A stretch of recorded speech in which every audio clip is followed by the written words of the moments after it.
context. It is a very challenging context, a very demanding context. Cette année, en fait, 3 chantiers there qui sont are autant de défis à conduire parallèlement. Which are having to be addressed in parallel. Le premier chantier, c'est la mise en œuvre de l'accord de retrait. Ce n'est pas une banalité. Nous avons conclu we remember, de 3 années et after demie 3.5 years of negotiation with Boris Johnson's government, we concluded an agreement which was then ratified in the House of Commons and in the European Parliament. Now, in that agreement, it was all about the rights of 4.5 million citizens on both sides of the Channel, which have to be guaranteed, and Royaume-Uni doit faire son travail pour both sides have to do their work to make sure that the rights of those people jusqu'à la fin de l'année 2020. Obtained Il s'agit aussi dans cet accord de la paix et de la stabilité. Then there is peace and stability. Peace and stability in Ireland and in Northern Ireland under the Good Friday Agreement. Toutes les obligations du Royaume-Uni et toutes les obligations de l'Union européenne ont été clairement définies dans cet accord qui organise un retrait ordonné entre le Royaume-Uni et l'Union européenne. Et David Frost, que j'ai interrogé, m'a confirmé cette semaine que le Royaume-Uni respecterait tous ses engagements juridiques.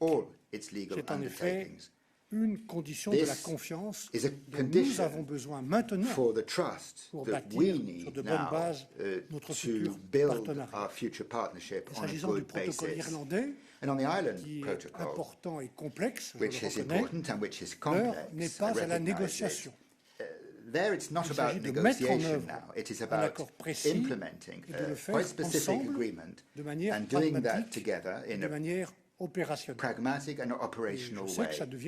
And I know that it's starting to look urgent for companies in Northern Ireland which need clarity from the authorities of the United Kingdom about the implementation of that protocol. We will follow the implementation very closely, and we will do so regularly in the joint committee which the treaty caters for, in cooperation on my side with Mr. Šefčovič, the Vice President who will chair that committee as the President of the Commission decided. So that is the first area of work. And remember, the treaty has to be implemented on the 1st of January next. So everything has to be done methodically, step by step, to make sure that these 3 areas, these 3 building sites, are able to contribute to what we want. The second building site, the second area, and again, I need you to get this message across through your media, through your newspapers, etc.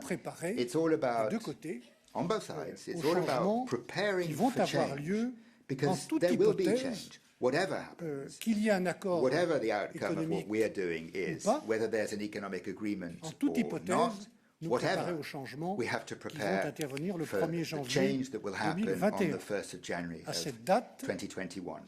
For on that date, if nothing changes in the position of Boris Johnson and his government, the United Kingdom will have left on the 31st of December the customs union and the single market. That is the end of the transition. That's what that means. If the transition period is not extended, as it could be by a year or more. The 31st of December, the United Kingdom will be leaving the customs union and the single market. And that has a lot of consequences which we have to prepare for. It will not be business as usual. And I'm le 1er janvier 2021, comme nous avons vécu le 1er janvier 2020. Don't think that the next January is the same as last January. It will be very, very different. J'ai l'impression, pourquoi je vous dis ça avec un peu de véhémence, why am I saying this que d'un côté comme de l'autre, quite so forcefully? It's because the reason I'm saying that in this way is that the definitive changes which will happen because of the decision of the United Kingdom and the difficulties which will be linked to that, my impression is that they are still very often underestimated. And there are examples. On the 1st of January, customs formalities sur toutes nos importations to all our imports and all our exports to the United Kingdom. Et il fera la même chose de son côté. The United Kingdom will do the same. Ce jour-là, le 1er janvier On prochain, that day, les the 1st of January next, the financial institutions in the United Kingdom, established in the United Kingdom, will lose automatically the benefit of the financial passport. That is a consequence of Troisième exemple, une autorisation ou une certification britannique délivrée ne permettra plus à un produit d'être mis sur le marché européen, qu'il s'agisse de véhicules, de biens industriels ou encore dispositifs médicaux. Voilà les conséquences du Brexit. Voilà les conséquences définitives du fait que le Royaume-Uni quitte le 31 décembre le marché unique et l'union douanière comme il l'a voulu. Et je veux dire que le futur partenariat que nous négocions, aussi ambitieux soit-il, beaucoup d'ambition, n'évitera pas ces points de friction. Will not avoid those areas of friction les autres pays tiers. Which we have Et la with other third countries. A reconnu ce point And the United Kingdom delegation recognized that point in this round. I would like to thank once more tous les États membres de notre côté, leurs administrations et les entreprises qui doivent accélérer leur préparation à ces changements, puisque ces changements se produiront avec certitude dans moins de 10 mois maintenant. Voilà le deuxième chantier. Le troisième chantier est évidemment celui de la reconstruction à travers cette nouvelle négociation d'une relation forte et d'un partenariat ambitieux avec le Royaume-Uni. Nous devons le faire dans un temps contraint, qui est le temps choisi par les Britanniques, puisqu'ils ont décidé de ne pas prolonger cette transition. Nous allons faire tous les efforts possibles pour bâtir le socle de notre futur partenariat en ligne dans le respect de la déclaration politique agréée le 7 octobre dernier avec Boris Johnson. Non seulement agréé, mais négocié, mot à mot et ligne à ligne, avec Boris Johnson et son équipe. Mais quelles que soient les contraintes de ce temps qui est imposé et choisi par le Royaume-Uni, je veux dire extrêmement clair que nous défendrons de notre côté dans cette négociation les intérêts de nos citoyens, de nos consommateurs, des travailleurs européens et des entreprises. Voilà pour le contexte. Je voudrais maintenant évoquer le bilan de ce round. For the context, let us take stock of the round, a first round of negotiations. As you know, the 27 member states last week meeting in the Council approved our negotiating mandate, and in that mandate you will find an ambition, the ambition for an economic partnership, a security partnership, without precedent, with a commercial agreement which is ambitious, covering all goods, without tariffs and without quotas, qui couvre les services, les investissements, la propriété intellectuelle, les marchés publics et la pêche, et qui doit être fondé et qui sera fondé sur des conditions de concurrence équitables. Ce point aussi est en ligne avec la déclaration politique. De son côté, le gouvernement du Royaume-Uni a publié son propre mandat, its own mandate for its own sur la base de ces deux documents, ce premier round était donc une occasion nécessaire d'échanger, de confronter les points de vue, de comparer, de clarifier, de poser des questions en identifiant les points de convergence et les points de divergence. Nous avons donc ouvert lundi, mardi matin, 11 tables de négociation parallèles sur l'ensemble des sujets de la déclaration politique, sauf la politique étrangère et la défense, puisque le Royaume-Uni nous a indiqué qu'il ne souhaitait pas négocier d'accord particulier sur ces grands sujets. On those two major subjects. We took note of that. For us, the table remains open for negotiations on those subjects should the United Kingdom wish to hold them. So all these subjects, all these tables, we've noted convergence sur certains de nos objectifs et quelques points spécifiques. Je pense à la coopération sur le nucléaire civil, ou la participation du Royaume-Uni à certains programmes de l'Union, mais tout à fait franc, and to be completely frank with you, and it's my duty to be completely frank with you, there are many divergences, très sérieuses, and they are very serious divergences, which is probably quite natural after a first round of negotiations. But for your information, let me walk you through 4 subjects where there are divergences, which we will need to solve if we are to make progress. First of all, of course, the question of what we're calling the level playing field. In the political declaration, we had agreed with the United Kingdom that we would want to prevent on both sides distortions in trade and prevent unfair competitive advantage. We also agreed that we would keep high standards, as is normal in a trading agreement of our day, which is not 40 years ago.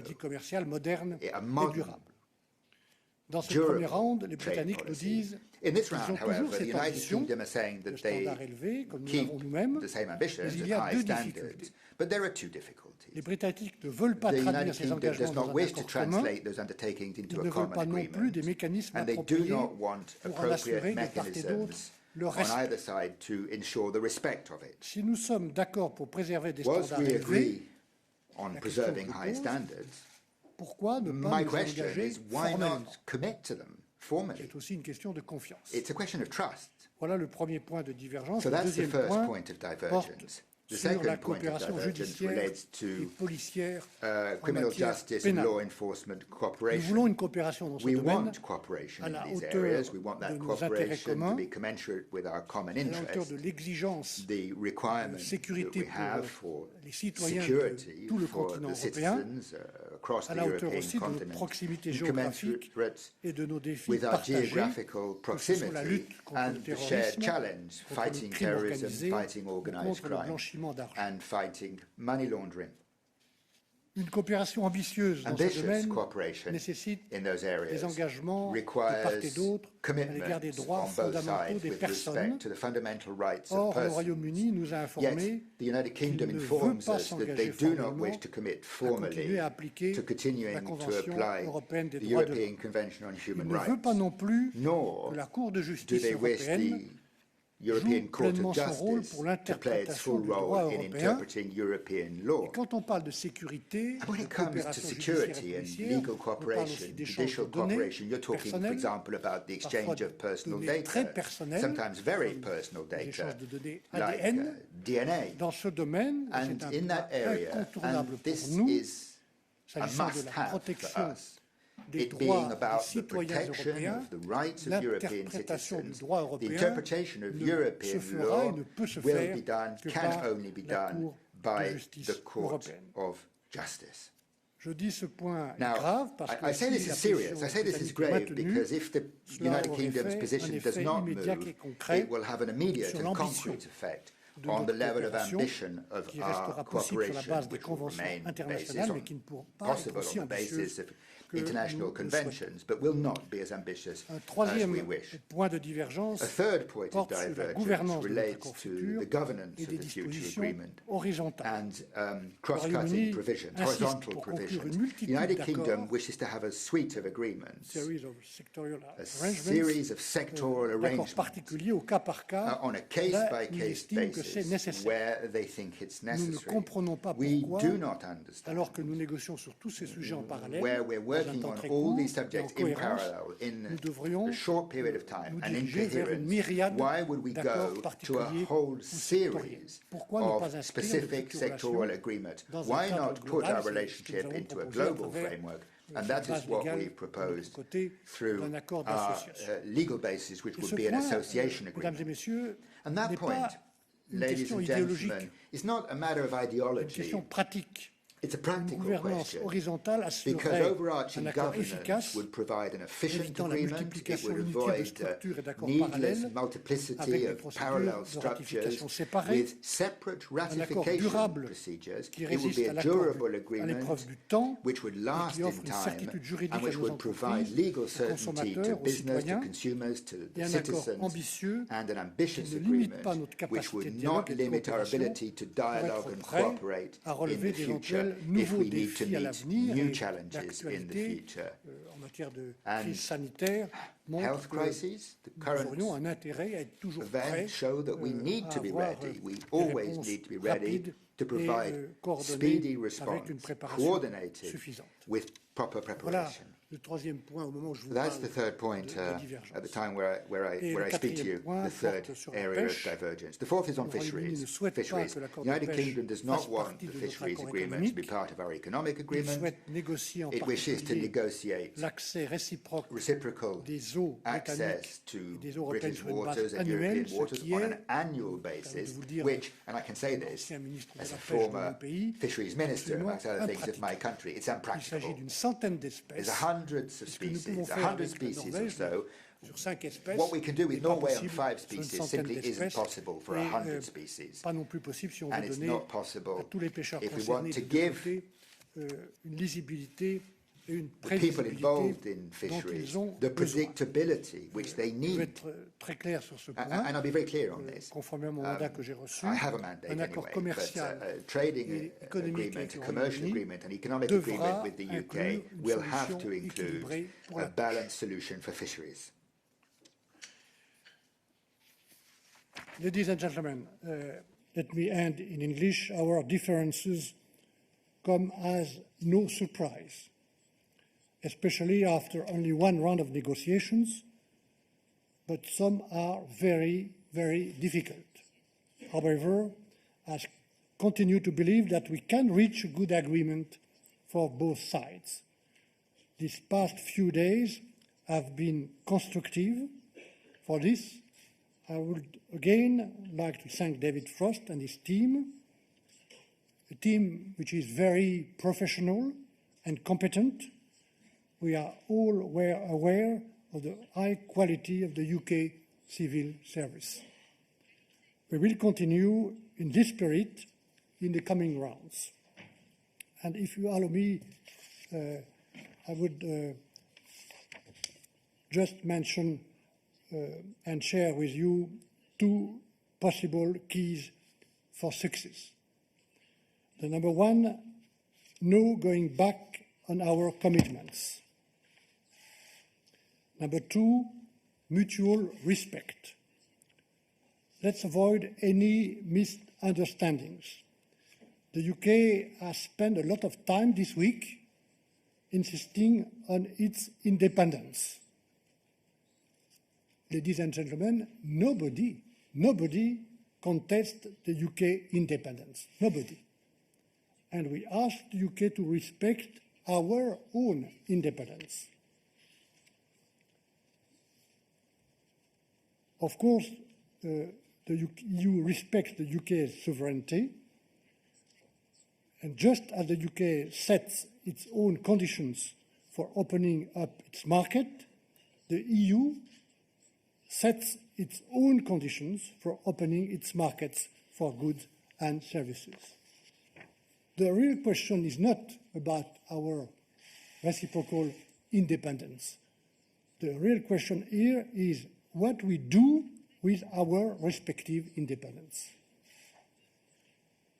Our common challenge is now, as 2 independent entities, to agree together on ground rules that make it possible for us to cooperate, to trade, and to travel, and also to agree together to maintain coherent and comparable high standards over time that protect our citizens, our consumers, our workers, and our planet. Voilà. Si nous gardons ces conditions à l'esprit, we keep all that in mind, those conditions on both sides during the rounds to come, I think sincerely that an agreement is possible, even if difficult. After a few of your questions, if there are any, I know that Clara Martinez, Paulina, my director, with the team leaders in the task force will be answering specifically some questions. Is that what it's called, a technical briefing? Okay, thank you very much for that. Monsieur Barnier, nous avions d'abord 2 questions ici à droite, Tom et ensuite James. Thank you very much, Mr. Barnier. 2 questions over here on the right and then James.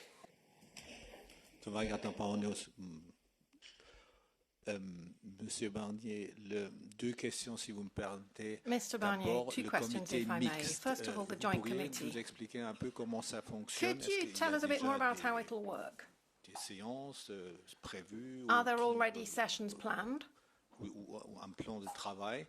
Et Is there some kind deuxième of work question program? concernant And then my second question l'approche pour les différentes is on the accords